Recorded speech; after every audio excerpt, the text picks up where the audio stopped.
Olá pessoal, tudo bem? Como é que estão vocês? Tá todo mundo aí se dando bem nessa quarentena?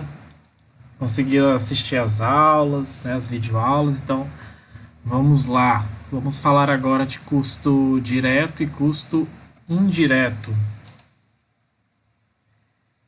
Na aula anterior a gente falou dos elementos que compõem o custo de fabricação, que são os materiais, a mão de obra e os gastos gerais de fabricação, certo? Hoje a gente vai falar sobre custos diretos e indiretos. Bom, pessoal, esses elementos, né, que a gente viu, materiais, mão de obra, gastos gerais de fabricação, eles podem ser classificados também em relação ao produto, né? Em relação ao produto, eles podem ser considerados direto ou indireto. Vamos ver o que são, então, né, os custos diretos. Custos diretos de fabricação são aqueles facilmente atribuídos ao produto. Ou seja, é possível calcular o quanto desses elementos foi utilizado na fabricação de cada produto. Então, é possível você fazer isso facilmente, saber quanto de cada elemento, né, de fabricação foi usado em cada produto. Então, isso são elementos de custos direto, bom? E os elementos de custo indireto são aqueles que não é fácil, né, fazer essa identificação, não é fácil fazer essa relação entre esse elemento e o produto que foi usado, né? Então, no caso, o direto é quando você consegue facilmente calcular o quanto de cada elemento foi usado em cada produto, e o indireto é quando você não consegue calcular facilmente, né? Você precisa de algum método, de alguma maneira de distribuir esse valor, né, esse custo.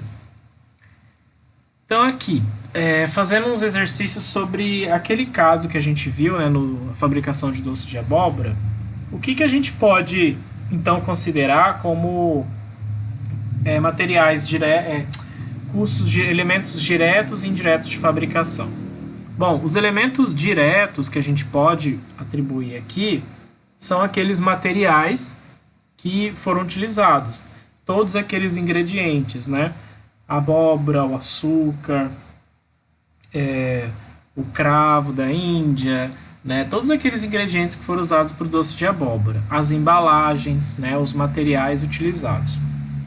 A mão de obra também é possível, nesse caso aqui, ser direta. Por quê? Porque você tem lá uma quantidade de horas específica, né? No caso foram 4 horas para se produzir todo o processo de produção, né? Considerando compras, produção, né? Então você consegue dizer que a mão de obra também é um elemento direto. E você tem os elementos indiretos, que seriam o quê? O uso da água, o gás de cozinha, energia elétrica, né? Porque isso dificilmente você consegue atribuir uma quantidade exata desses elementos para cada quilo de abóbora que foi produzida, né? Você não consegue fazer isso facilmente, né? A quantidade do custo do gás, da água, da energia elétrica que foi destinado para cada produto. Certo, pessoal? Então aqui a gente tem, né, essa distribuição, no nosso caso aqui, do doce de abóboras. Bom, considerando então os elementos de fabricação e a classificação desses elementos em relação ao produto, a gente tem algumas conclusões preliminares, né? Primeiro, quando se fabrica apenas um produto, é mais fácil saber qual foi o seu custo mensal de fabricação. Basta estimar tudo que foi gasto durante o mês. Então, quando você fabrica só um tipo de produto, você não precisa distribuir o custo entre eles, entre vários tipos de produto. Basta você pegar todo o custo mensal e atribuir a esse único produto. Porém, quando se fabrica 2 ou mais produtos, é difícil separar o custo por produto, principalmente em relação aos elementos indiretos, né? Se a sua empresa, por exemplo, você tem uma empresa que produz chocolate. Uma parte dela produz barra de chocolate e a outra parte, digamos que chega lá no mês da Páscoa, vai produzir ovo da Páscoa. Então, o custo dessa fábrica vai se dividir em barras de chocolate e ovos da Páscoa, né? O custo é diferente, não, a gente não pode somar tudo e atribuir tudo, porque o que ia acontecer? O custo da barra de chocolate ia ficar muito alta e aí isso ia inviabilizar a concorrência no mercado, né? A sua barra de chocolate ia ficar muito alta. E a gente sabe que geralmente um ovo da Páscoa tem um custo mais elevado, né? Porque você tem que investir em vários equipamentos para se fabricar, né? O ovo da Páscoa, formas, embalagens, né? E também tem a questão de que é um período que vai haver muita demanda, então o custo de fabricação também vai ser diferenciado, né? Então, quando se você tem dois tipos diferentes de produtos, você tem que fazer uma forma de separar o custo de produção. E geralmente, tá, isso não é uma regra, os materiais e a mão de obra são diretos, né, são custos diretos, enquanto que os gastos gerais de fabricação são indiretos, né?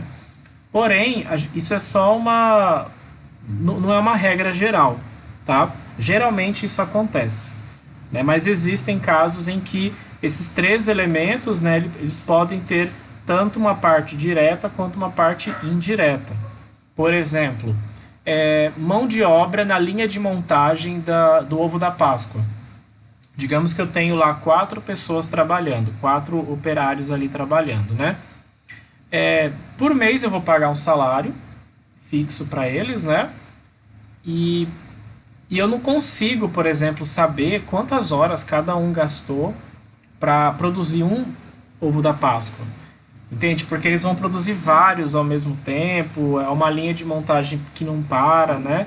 Então é difícil você atribuir. Então, nesse caso, a mão de obra ela pode ser indireta. É isso, pessoal. Na próxima aula a gente dá prosseguimento aqui em outros conteúdos, né? E a gente vai, então, tentando concluir essa unidade introdutória aí. Tá bom, pessoal? Até mais, um abraço, tchau, tchau.